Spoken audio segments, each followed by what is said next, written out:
தினம் ஒரு தியானம். உங்களுக்கு சமாதானம்.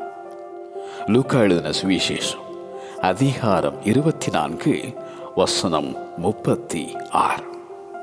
Piece be with you. தமது ஜனத்திற்கு சமாதானம் அருளி அவர்களை ஆசீர்வதிக்கும் ஆண்டவர். சமாதானத்தோடு படுத்துக்கொண்டு நித்திரை செய்வேன். கர்த்தாவே, நீர் ஒருவரே என்னை சுகமாய் தங்க பண்ணுகிறீர் என பாடும் சங்கீதக்காரனாகிய தாவீது. உன் பிள்ளைகளுடைய சமாதானம் பெரிதாயிருக்கும்.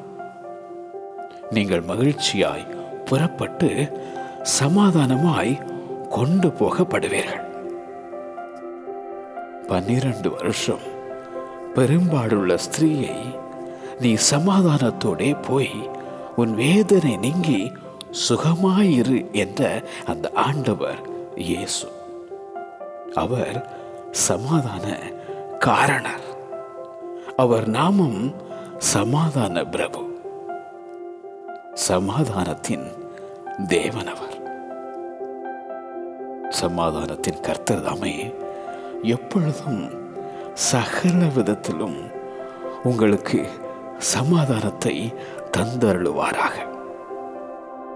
சஞ்சலம் அகற்றி சமாதானம் அருளும் ஆண்டவர் இயேசு.